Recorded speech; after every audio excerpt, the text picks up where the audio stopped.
안녕하세요. 성경의 해석학 8번째 시간, 성경의 토대를 이루는 창세기 1편입니다. 오늘은 성경의 문을 여는 창세기를 함께 살펴보겠습니다. 창세기 1장 1절, 태초에 하나님이 천지를 창조하셨다는 이 말씀을 넘어서지 못하면 저희는 결코 성경의 문턱을 넘어설 수가 없게 되는 것입니다. 이 선언이야말로 하나님의 신비한 그 문 속으로 들어가는 첫 관문이고 중요한 출발인 것입니다. 오늘의 기억절의 말씀입니다. 태초의 말씀이 계시니라. 이 말씀이 하나님과 함께 계셨으니 이 말씀은 곧 하나님이시라. 그가 태초에 하나님과 함께 계셨고 만물이 그로 말미암아 지은 바 되었으니 지은 것이 하나도 그가 없이는 된 것이 없느니라. 그 안에 생명이 있었으니 이 생명은 사람들의 빛이라. 요한복음 1장 1절에서 4절 말씀입니다. 태초에 성경 창세기의 원래 이름은 브레시트라는 이름입니다. 창세기부터 신명기까지 모세오경은 그 이름이 첫 자를 따서 지었거든요.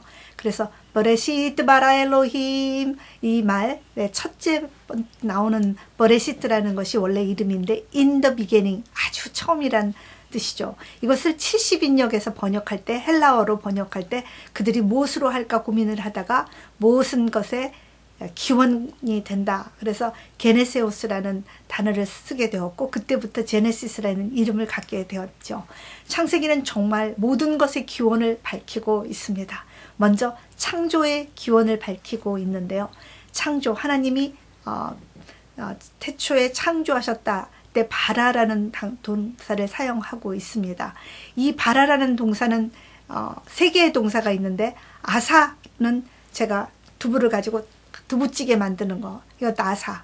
그리고 야짜르라는 거는 제가 찰흙을 가지고 뭘 만들고 형태를 가지고 뭘 만드는 거, 진흙으로 만들다든지 이런 거는 야차르가 되는데 바라는 주어가 하나님이시고 이것은 만들어 놓은 것이 완전히 새로운 형태이며 무에서 유로 만드는, 그래서 크리에이션 하는 것, 메이크가 아니라 이것이 바로 바라인데 53회 정도 사용한 중요한 단어입니다. 그래서 하나님이 이 천지를 크리에이트 했다라는 이 선언으로 시작을 하는 것입니다. 그래서 이렇게 하시다가 이제 7번째 날에는 안식일이 되셔서 안식일을 또 제정을 하십니다.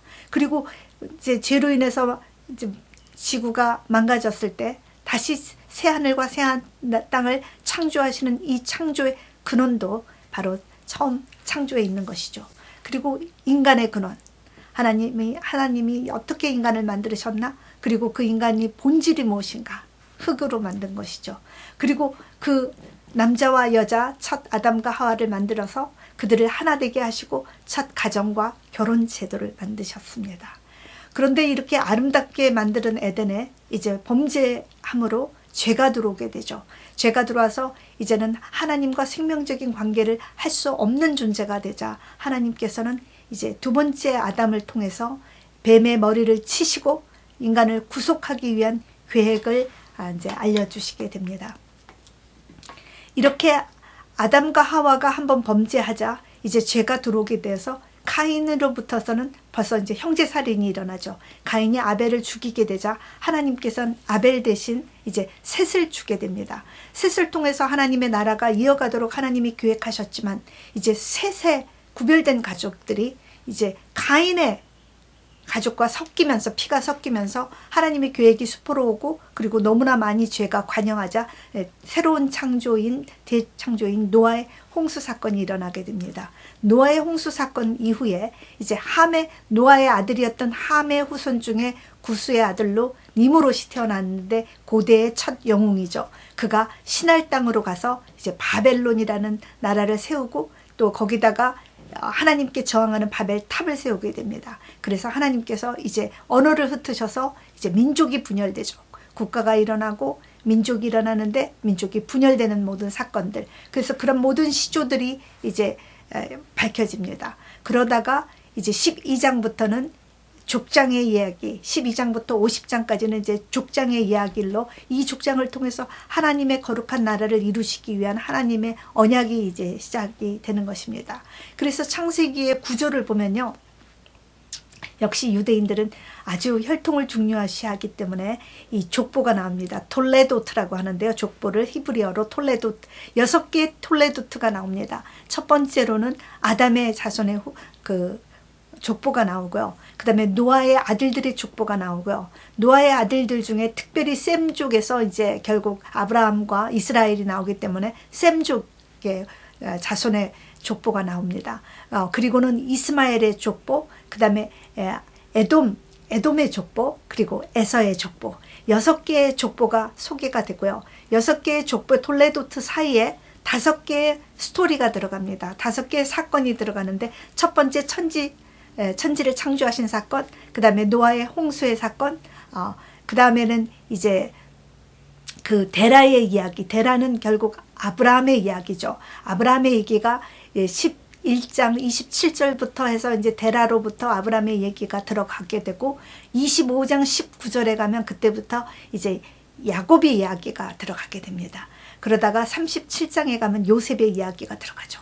6개의 족보와 5개의 이야기로 시실과 날실처럼 짜여 있는 것이 창세기의 구성이라고 하겠습니다.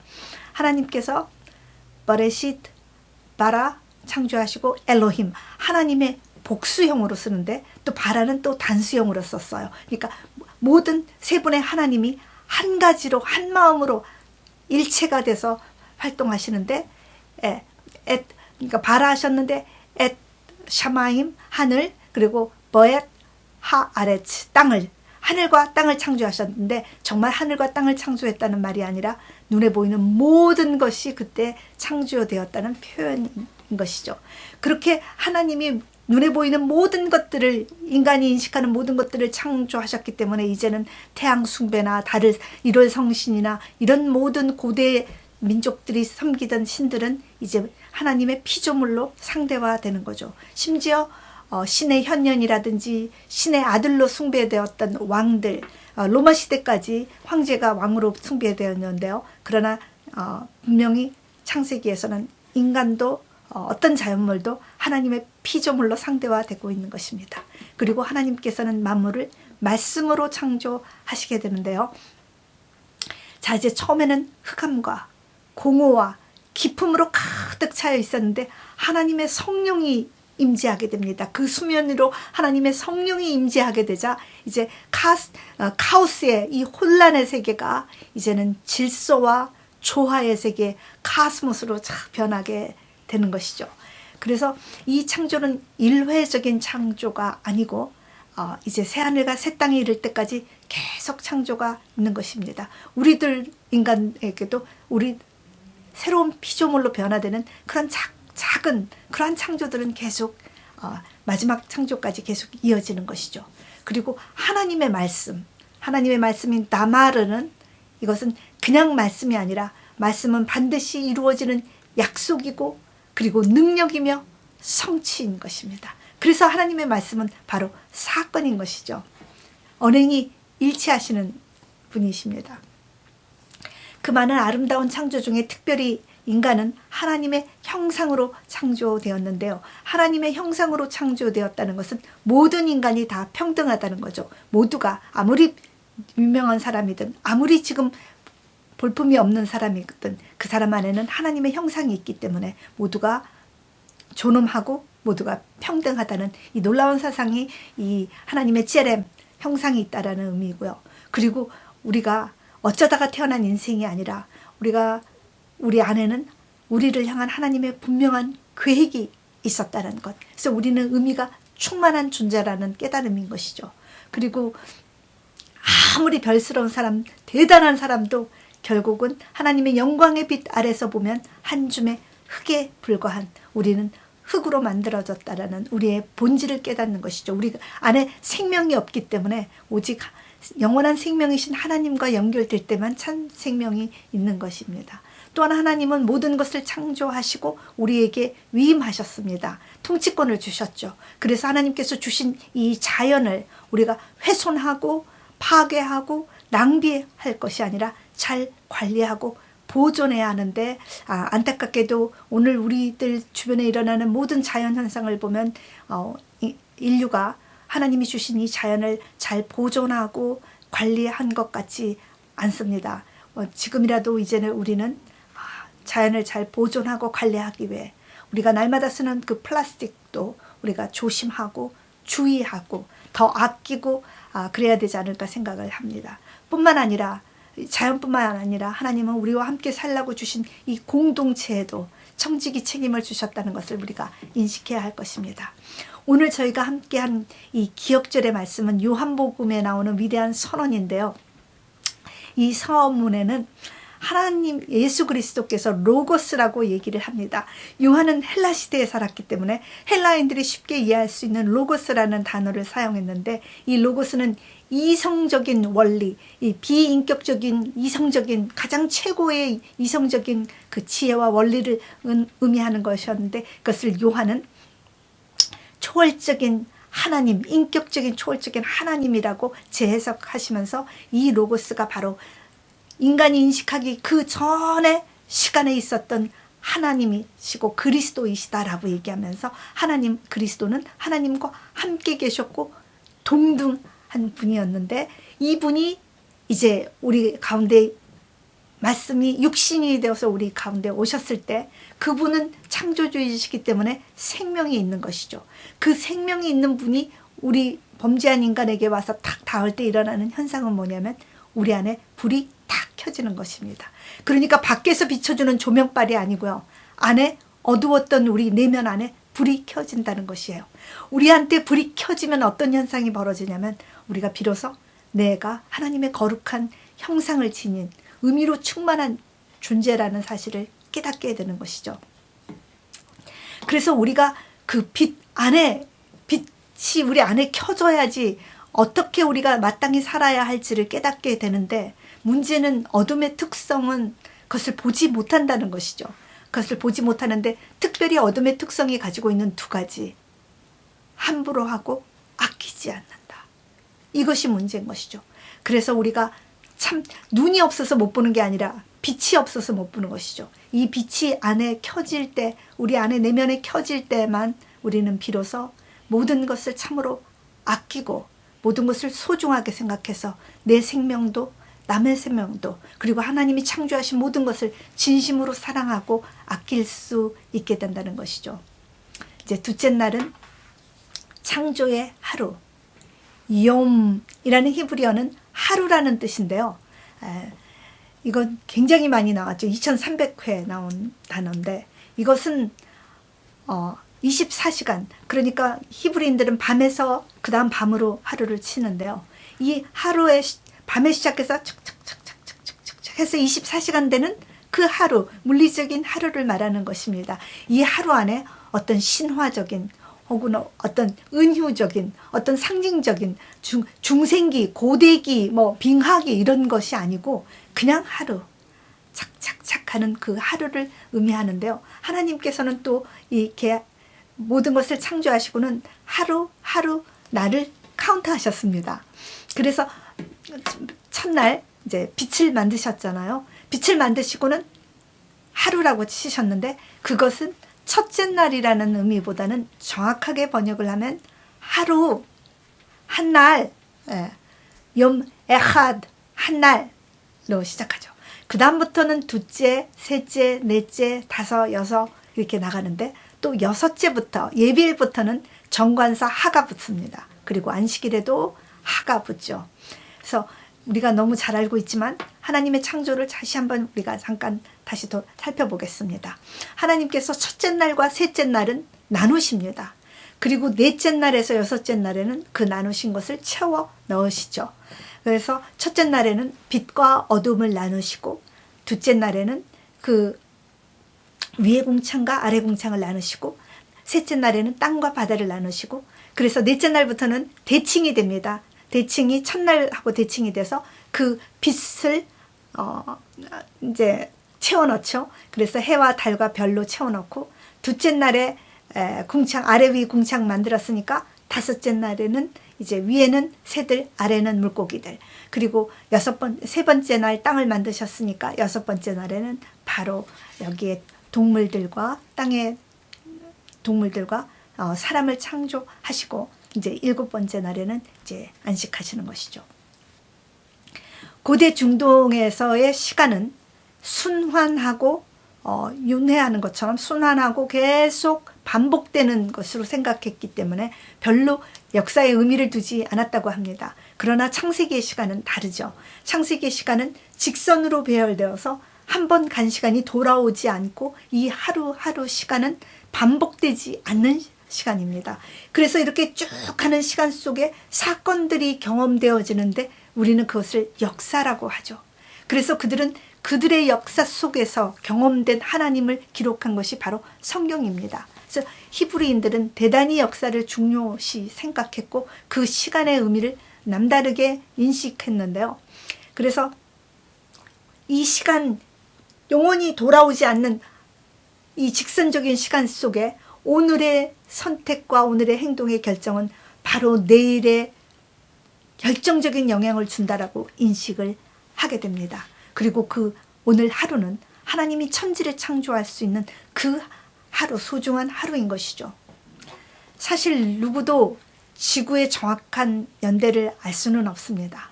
그러나 성경은 분명히 하나님께서 7일 만에 천지를 창조하셨고 이렇게 아름답게 창조하셨던 그 첫 창조처럼 이제 망가진 세상을 다시 한번 재창조하실 것이라고 우리에게 약속하고 계시는 것입니다.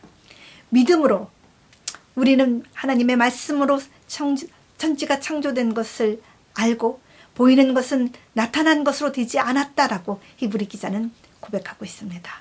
이제 세 번째 날 안식일과 창조, 이렇게 6번째까지 모든 것을 창조하시고 이제 안식일에 7번째 날에 모든 일을 쉬셨죠.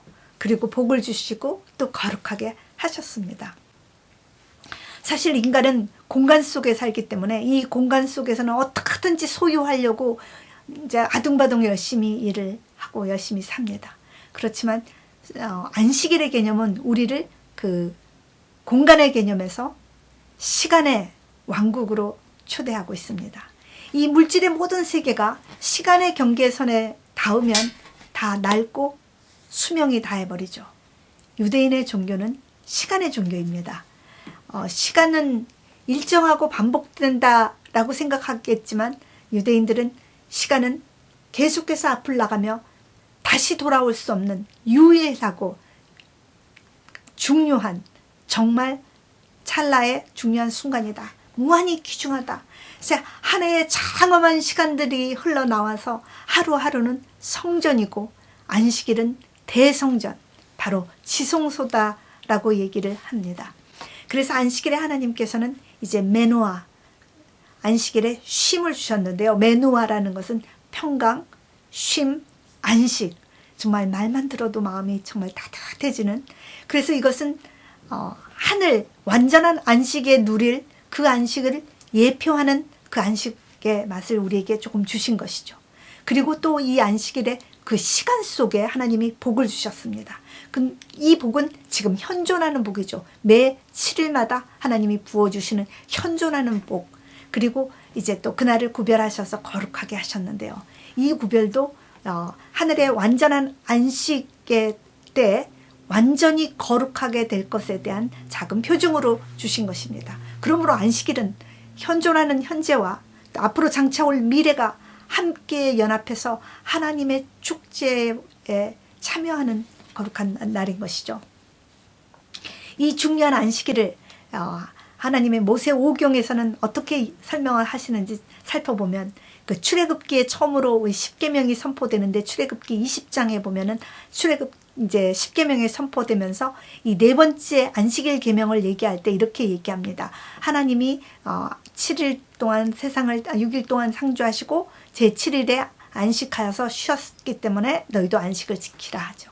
우리는 하나님이 어떤 분인지 우리 스스로는 정의 내릴 수가 없지만 하나님께서 내가 천지를 창조한 창조주라고 자신을 밝히시면서 내가 창조한 것을 기념해서 이 쉬는 이날에 함께 쉬도록 우리를 초청하고 계십니다. 창조주 하나님의 창조죠.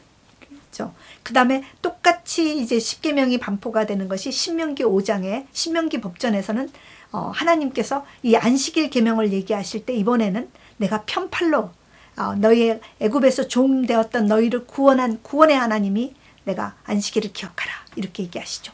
이제 출애굽은 죄로부터 얽매여 있던 이스라엘을 유월하셔서 유월절의 그 사건으로 인해서 해방시킨 것처럼 이제 하늘 안식은 완전한 우리의 죄로부터 영원한 구원을 상징하는 것이죠. 그래서 매 안식일마다 하나님이 우리를 완전한 구원으로 이끄실 것을 상기하는 것이고 그분이 구원의 하나님이라는 것이죠. 그리고 이제 중요한 그 레위기의 성결법전에 보면 하나님이 거룩하니 너희도 거룩하라 하시면서 이 날은 성일로 지키라고 하시는 거죠. 그래서 그 완전한 거룩도 지금 이루어지는 것이 아니라 종말론적으로 이루어질 것이지만 그 우리를 구별하시는 하나님이 이 날을 또 우리에게 구별하라고 하십니다. 그래서 우리는 창조주 하나님, 구원의 하나님, 거룩하신 하나님, 이렇게 하나님의 이름이 있는 하나님의 시그니처가 담긴 이 특별한 날, 하나님께서 그 시간에 복을 주시는 그 날을 우리에게 선물로 주신 것입니다. 선지서에서는 이 날을 뭐라고 하는지 한번 보겠습니다. 다른 모든 선지서를 볼 수 없으니까 중요한 이제 몇 개의 선지서만 보면 이사야서는 이사야의 핵심이라고 말할 수 있는 이사야 58장을 보면 이사야 58장에는 무너진들을 수고하는 하나님의 남은 백성의 얘기가 나오면서 이 사람은 어떤 삶을 살아야 하느냐, 억압받은 자, 가난한 자를 배려하고 살피고 그리고 안식일을 여호와의 성일로 귀히 여기는 자라고 얘기를 하고 있습니다. 예레미야 17장에서는 나라가 멸망 위기에 있는 유다를 향하여 너희가 정말 이 성문에서 하나님의 절기를 정말 정직하게 지킨다면 성문에 지나가는 왕이 영원히 그 왕위에서 이어질 것이고 너희의 백성이 편안히 이 성을 살 것이며 이 성은 파괴되지 않을 것이다. 하나님의 안식일을 지키라 라고 얘기를 하죠. 그리고 에스겔 20장 20절에 그 유명한 하나님의 안식일이 너와 나의 표징이다 라고 말씀을 하시죠. 자, 그러므로 안식일은 하나님께서 그 백성에게 선물로 주신 귀한 날인데 하나님이 그 백성을 찾으러 오시는 그 안식일에 저와 여러분이 만나지기를 간구드립니다. 이제 네 번째, 창조와 결혼. 네, 하나님께서는 남자를 만드시고 그 남자를 부모를 떠나 여자 아내와 합하여 둘이 하나가 되라고 하셨는데요. 이제 하나님이 아담을 창조하고 보니까 아담이 아무 동물이 다 지나가도 자기 짝을 만나지를 못했어요. 그래서 하나님께서 다시 아담을 갈비뼈를 취해서 이제 하와를 만드셨는데 이 하와에게 에제르 크넥도라는 돕는 배필이라는 아름다운 이름을 주셨습니다. 에제르라는 것과 크넥도는 사실은 원어는 네게드라는 단어인데요. 이 에젤은 돕는데 그냥 단순한 헬퍼가 아니라 주체가 주로 하나님으로부터 도움이 올 때를 많이 사용됩니다. 하나님으로부터 오는 절대적인 도움, 이것이 에제르라고 하면 네게드는 대등한, 반대선, 마주한 그런 뜻입니다. 그래서 마주선 절대적인 도움, 그것이 그 도움도 하나님께로 오는 절대적인 도움 주는 사람을 여자라고 하나님이 이름을 주신 것이죠. 그래서 여자도 남자와 동일하게 하나님의 형상으로 만들어졌고요. 하나님이 하와를 만들 때 아담을 잠을 재우십니다. 그래서 하와의 창조에 아담이 전혀 개입하지 못하죠. 관람도 금지됐습니다. 그래서 하와는 처음부터 독자적인 개체성으로 창조되었고 아담의 갈비뼈로 만들어졌기 때문에 갈비뼈는 제일 중요한 심장과 모든 장기들을 보호하는 가장 중요한 센터죠. 그래서 그 갈비뼈로 만드셨는데요. 사실 성경에는 그 어떤 점에서도 여자가 하위라는 것이 없습니다. 그런데 죄악된 세상에서는 그런 잘못된 질서가 나온 것이죠. 그래서 여자와 남자를 만들 때 살 중에 살, 뼈 중에 뼈라고 고백한 것처럼 아담과 하와는 서로 연합해서 하나가 되는 합성 인격체로 창조되었습니다. 아담의 창조로는 아직 미완성이었고요. 아담과 하와가 서로 하나가 되어서 완전히 창조될 때 이제 인간 창조가 완성된 것입니다.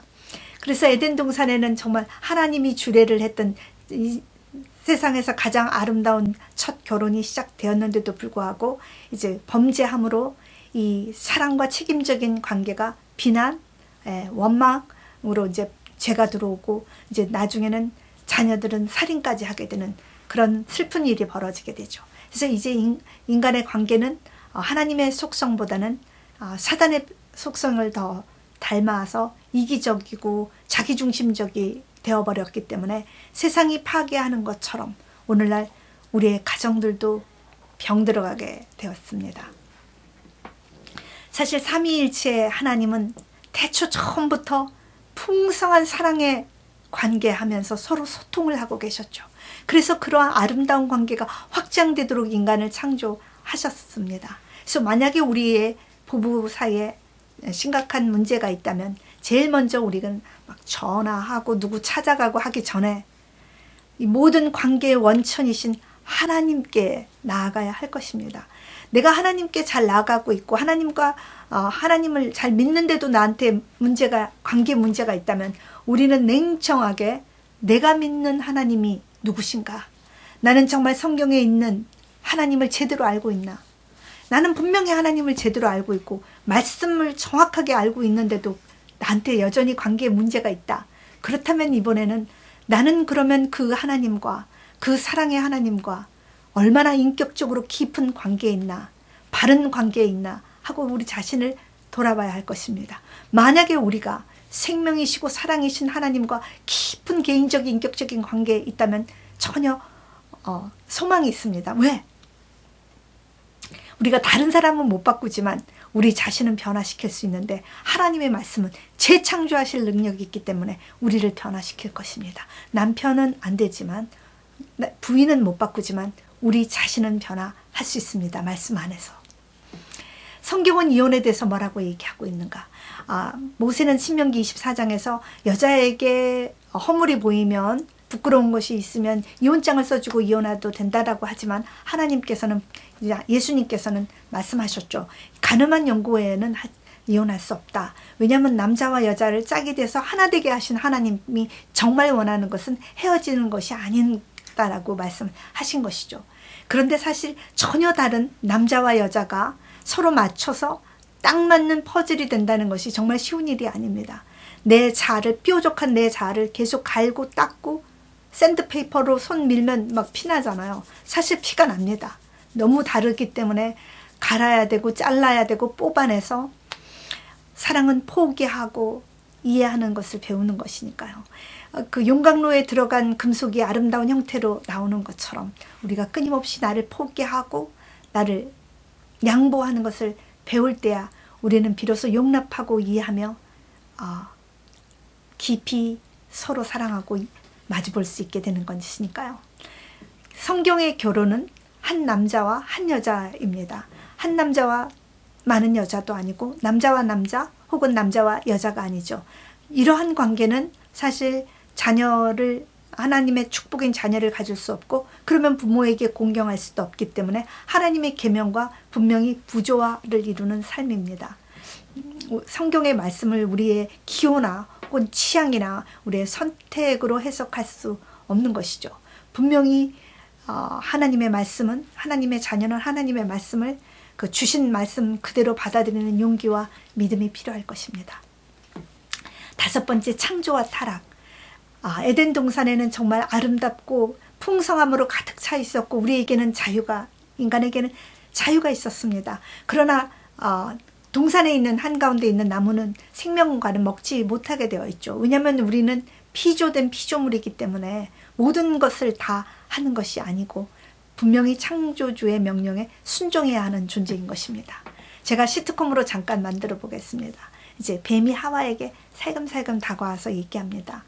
정말 모든 나무는 못 먹는 거야? 아유, 그렇다면 네가 할 수 있는 게 뭐야?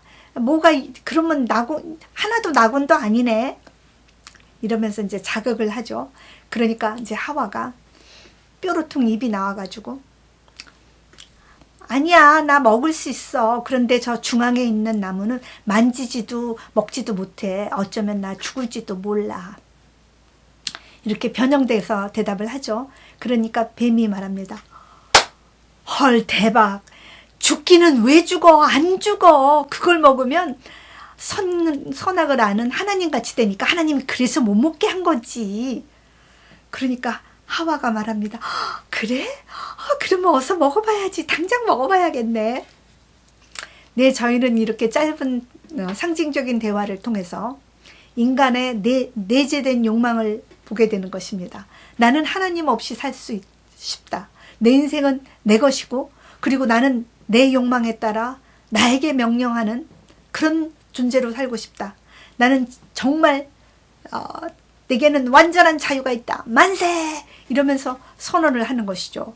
근데 정말 우리가 원하는 대로 내가 하고 싶은 것을 다 하고 내 욕망을 채우고 내 탐심을 다 채우면서 성적으로 무제한해서 그렇게 사는 것이 진정한 자유일까요? 그것은 정말 쾌락의 노예가 되고 물질의 종이 되는 그런 것은 아닐까요? 이 세상에 있는 어떤 사람 중에 정말 완전하게 자유로워서 나는 아무것에서도 예속되지 않으면서 그리고 언제나 바른 결정을 내리고 올바르게 산다, 이렇게 말할 수 있는 사람이 누가 있을까요? 인간은 사실 얼룩말처럼 팔이 이렇게 안으로 구워있는 본질적으로 이기적인 존재가 아닙니까? 그래서 인간은 끊임없이 나에게 자유를 달라, 나는 신의 종이 되지 않겠다라고 하지만 막상 인간에게 있는 자유를 우리는 어떻게 하고 있죠? 우리는 달려가서 재물에, 그 물질에, 명예에, 권력에 바치는 것은 아닌가요? 인간은 이렇게 처음 에덴 동산에서부터 반역하는 존재인 것입니다.